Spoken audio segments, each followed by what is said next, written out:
ഫ്രാൻസും അമേരിക്കയും തമ്മിൽ നടക്കാൻ പോകുന്നത് തീപാറുന്ന പോരാട്ടമായിരിക്കും. ട്രംപിന്റെ ചതിയിൽ മാക്രോണിന് തലകുനിക്കേണ്ടി വരുന്ന ഒരു അവസ്ഥ. അവിടെയാണ് മാക്രോൺ തന്റെ തന്ത്രങ്ങൾ പുറത്തെടുക്കുന്നത്. ലോക സാമ്പത്തിക ഫോറം ദാവോസിൽ നടക്കുകയാണ്. അവിടെ ആ വേദിയെ പിടിച്ചുലച്ചത് ഫ്രഞ്ച് പ്രസിഡന്റ് ഇമ്മാനുവൽ മാക്രോണും അമേരിക്കൻ പ്രസിഡന്റ് ഡൊണാൾഡ് ട്രംപും തമ്മിലുള്ള വാക്പോരാണ്. ആ വാക്പോര് ശക്തമാവുകയാണ്. രാജ്യാന്തര നിയമങ്ങളെ കാൽക്കീഴിലാക്കി കയ്യൂക്കുള്ളവൻ കാര്യക്കാരനായി നടപ്പിലാക്കാൻ ശ്രമിക്കുന്ന ട്രംപിന്റെ രീതി ലോകത്തെ സത്യത്തിൽ അരാജകത്തിലേക്ക് തള്ളിയിടുമെന്ന് മാക്രോൺ മുന്നറിയിപ്പ് നൽകുകയാണ്. ഗ്രീൻലാൻഡ് പിടിച്ചെടുക്കുവാനുള്ള ട്രംപിന്റെ നീക്കവും അതിനെ എതിർത്താൽ ഫ്രഞ്ച് വൈനിന് 200% നികുതി ചുമത്തുമെന്ന ഭീഷണിയുമാണ് ഇപ്പോൾ ഇരുവർക്കുമിടയിലെ പോര് ഇത്രത്തോളം ശക്തമായതും കടുപ്പിച്ചത്. അതുകൊണ്ട് തന്നെ ഇവരുടെ തമ്മിലുള്ള സന്ദേശങ്ങൾ, സ്വകാര്യ സന്ദേശങ്ങൾ അടക്കം ട്രംപ് പുറത്തുവിടുന്ന ഒരു സാഹചര്യമുണ്ട്. ട്രംപിന്റെ ചതി എന്ന് പറഞ്ഞാൽ ട്രംപിനെ ഒരു വ്യക്തിയായിട്ട്, ഒരു മാന്യനായ വ്യക്തിയായിട്ട് ഒരിക്കലും അംഗീകരിക്കാൻ കഴിയാത്തത് അയാളുടെ ഇത്തരത്തിലുള്ള നിലപാടുകളാണ്. ട്രംപ് ഒരിക്കലും നല്ലൊരു ഭരണാധികാരിയല്ല എന്നതാണ്. ട്രംപ് ഒരു വ്യവസായി, ഒരു വ്യാപാരി മാത്രമാണ് എന്ന് പറയുന്ന സാഹചര്യങ്ങളാണ്. വളരെ തരം താണ ഒരു വ്യാപാരി. അപ്പോൾ മാക്രോൺ തനിക്ക് അയച്ച സ്വകാര്യ ടെക്സ്റ്റ് മെസ്സേജുകൾ തന്റെ സോഷ്യൽ മീഡിയ പ്ലാറ്റ്ഫോമായിട്ടുള്ള ട്രൂത്ത് സോഷ്യൽ വഴി പുറത്തുവിട്ടാണ് ട്രംപ് പ്രകോപനപരമായുള്ള സമീപനം സ്വീകരിച്ചിരിക്കുന്നത്. സിറിയ ഇറാൻ വിഷയങ്ങളിൽ നമ്മൾ ഒന്നാണ് എന്നും എന്നാൽ ഗ്രീൻലാൻഡിൽ ട്രംപ് എന്താണ് ചെയ്യുന്നത് എന്ന് തനിക്ക് മനസ്സിലാകുന്നില്ല എന്നും മാക്രോൺ അയച്ച സന്ദേശത്തിലുണ്ട്. തന്നെ സ്വാധീനിക്കാൻ മാക്രോൺ ശ്രമിക്കുന്നു എന്ന് കാണിക്കാനാണ് ട്രംപ് ഇത് ചെയ്തത് എങ്കിലും ദാവോസിലെത്തിയ മാക്രോൺ ഇതിന് കടുത്ത ഭാഷയിൽ തന്നെ മറുപടി നൽകുകയാണ് ചെയ്തത്.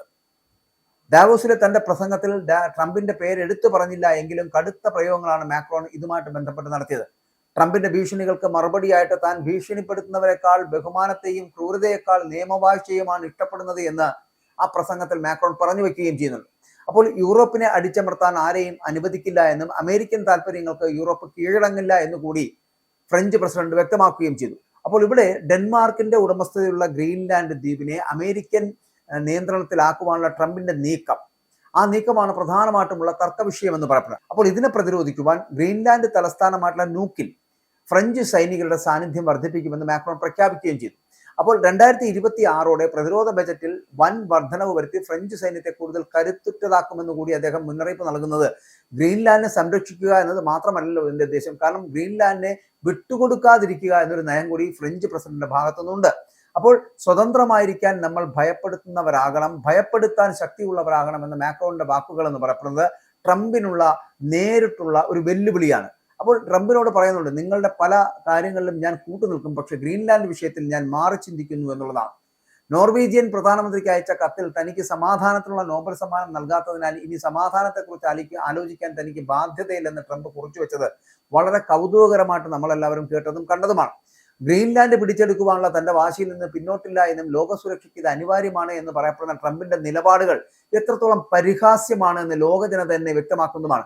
മാത്രമല്ല, ഈ ദാവോസിൽ വെച്ചിട്ട് ട്രംപിനെ കാണാനോ സംസാരിക്കുവാനോ തനിക്ക് പ്ലാനില്ല എന്ന് മാക്രോൺ വ്യക്തമാക്കിയതിൽ പോലും ഒരു കാര്യം വളരെ വ്യക്തമാണ്. ഗ്രീൻലാൻഡുമായിട്ട് ബന്ധപ്പെടുന്ന വിഷയങ്ങളിലെ ടെക്സ്റ്റ് മെസ്സേജുകൾ, സന്ദേശങ്ങൾ കൈമാറിയതിലെ ചതിയെക്കുറിച്ച് മാത്രമാണ് അദ്ദേഹം ചിന്തിക്കുന്നത്. അപ്പോൾ അമേരിക്കയുടെ ഭീഷണികൾക്ക് മുന്നിൽ മുട്ടുമടക്കില്ല എന്ന് യൂറോപ്പ് പ്രഖ്യാപിക്കുമ്പോൾ ലോകം മറ്റൊരു വ്യാപാര യുദ്ധത്തിലേക്കും ഒപ്പം തന്നെ നയതന്ത്ര പ്രതിസന്ധിയിലേക്കും നീങ്ങുകയാണ്. രഹസ്യ സന്ദേശങ്ങൾ പുറത്തുവിട്ട് ട്രംപിന്റെ ചതി മനസ്സിലാക്കിയ മാക്രോണിന്റെ മുന്നിൽ ഗ്രീൻലാൻഡിന്റെ പിടിച്ചടക്കൽ എന്നുള്ള ഒരു പൂതി ഉണ്ടായിരുന്നു. പക്ഷെ അത് നടക്കില്ല എന്നുള്ള സാഹചര്യത്തിലേക്ക് എത്തിയിരിക്കുന്നു. അവിടെ ഞാൻ ആദ്യം പറഞ്ഞതുപോലെ കയ്യൂക്കുള്ളവൻ കാര്യക്കാരനാകുന്ന നയം ലോകത്തെ അരാജകത്വത്തിലേക്ക് തള്ളിവിടുമെന്നുള്ള കാര്യത്തിൽ സംശയമില്ലാത്തതാണ്. അത്തരത്തിലൊരു സമീപനമാണ് അമേരിക്കൻ പ്രസിഡന്റ് ഡൊണാൾഡ് ട്രംപ് ഇപ്പോൾ സ്വീകരിച്ചിരിക്കുന്നത്. ഫ്രഞ്ച് വൈനിന് 200% നികുതിയുമായിട്ട് ട്രംപ് ഭീഷണി മുഴക്കി മുന്നേറുന്നത് തന്നെ ഗ്രീൻലാൻഡ് പിടിച്ചടക്കുക എന്നൊരു ലക്ഷ്യമാണ്. മാത്രമല്ല, ഗ്രീൻലാൻഡിനെതിരായിട്ടുള്ള ഒരു അഭിപ്രായത്തിലേക്ക് ഫ്രഞ്ച് പ്രസിഡന്റ് പോയതുകൊണ്ട് മാത്രമാണ് ഫ്രഞ്ച് വൈനിന് 200% നികുതി വർദ്ധിപ്പിക്കുന്ന തരത്തിലേക്ക് ട്രംപ് ഭീഷണി മുഴക്കിയിരിക്കുന്നത്. ദാവോസിലെത്തിയപ്പോൾ ഈ വൻ ശക്തികളായിട്ടുള്ള അമേരിക്കയും ഒപ്പം തന്നെ ഫ്രാൻസും തീപാറുന്ന പോരാട്ടമാണ് ആ വേദിയിൽ വാക്പോരുകൾ നടത്തി മുന്നോട്ട് പോയത്.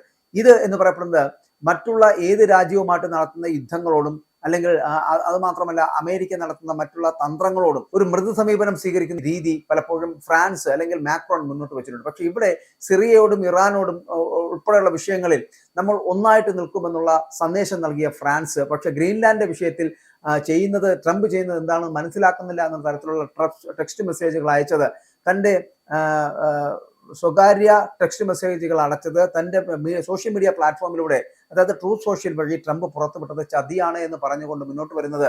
അതായത് സിറിയയും ഇറാനുമുള്ള വിഷയങ്ങളിൽ നമ്മൾ ഒന്നാണെന്ന് പറഞ്ഞത് തന്നെ ഇറാൻ അടക്കം ഏതെങ്കിലും തരത്തിലുള്ള യുദ്ധങ്ങൾ ഉണ്ടായാൽ പോലും ഫ്രാൻസ് അമേരിക്കയ്ക്ക് സപ്പോർട്ട് ചെയ്യും എന്നുള്ള ഒരു രീതിയിലുള്ള പ്രവണതയായിരുന്നു. പക്ഷേ പലപ്പോഴും യൂറോപ്യൻ രാജ്യങ്ങളുടെ പ്രവർത്തനങ്ങളെ ഇറാൻ നോക്കിക്കാണുന്നത് ചതിക്കാത്ത ഒരു സംവിധാനത്തിലൂടെ നാറ്റോകൾ ചെയ്യുന്നതും യൂറോപ്യൻ രാജ്യങ്ങൾ ചെയ്യുന്നതും രണ്ടും രണ്ടു വഴിക്കാണ് എന്നുണ്ടെങ്കിൽ അതിനെ വളരെ ശക്തമായിട്ട് എതിർക്കുവാൻ ഇറാന് കഴിയും. പക്ഷെ ഇറാന്റെ പ്രവർത്തികളെ കൂടെ നിൽക്കുകയും ഇറാനെ സപ്പോർട്ട് ചെയ്യുകയും അതേസമയം അമേരിക്കയോടൊപ്പമാണ് എന്ന് പറയുകയും ചെയ്യുന്ന ഫ്രാൻസിന്റെ രീതി പക്ഷേ ഒരിക്കലും അനുവദനീയവും ആശാസ്യവുമല്ലാത്ത പ്രവണതകളാണ്. അതിനെ അത്തരത്തിലുള്ള ചതിക്കപ്പെടലുകൾ ആ തരത്തിലുള്ള ടെക്സ്റ്റ് മെസ്സേജുകൾ ഉൾപ്പെടെ പുറത്തു വരുമ്പോൾ ഫ്രാൻസും അമേരിക്കയും തമ്മിലുള്ള നയതന്ത്ര ബന്ധമടക്കം ഇല്ലാതാകുന്നു, അതിനകത്ത് ഉലച്ചിൽ തട്ടുന്നു എന്നുള്ളതാണ്. അതുകൊണ്ട് തന്നെയാണ് ഞാൻ ആദ്യം സൂചിപ്പിച്ച പോലെ ഫ്രാൻസും അമേരിക്കയും തമ്മിൽ ഡാവോസിൽ നടന്ന വാക്പോരുകൾ തീപാറുന്നതാണ് എങ്കിൽ ട്രംപിന്റെ ചതിയിൽ മാക്രോണിന്റെ തല കുനിഞ്ഞുപോയി എന്നുണ്ടെങ്കിൽ ഇനി വരുന്ന ഗ്രീൻലാൻഡുമായിട്ട് വരുന്ന വിഷയങ്ങളിൽ വളരെ വലിയ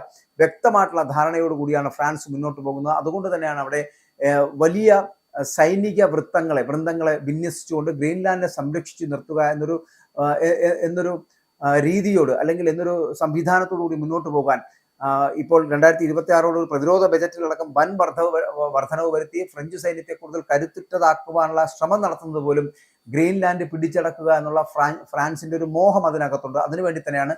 അതുകൊണ്ട് ഗ്രീൻലാൻഡ് വിഷയത്തിൽ ഫ്രാൻസും അമേരിക്കയും തമ്മിൽ വലിയ യുദ്ധത്തിലേക്ക് പോകാനുള്ള സാധ്യതയുണ്ട് എന്നുള്ള കാര്യത്തിൽ തർക്കമില്ല.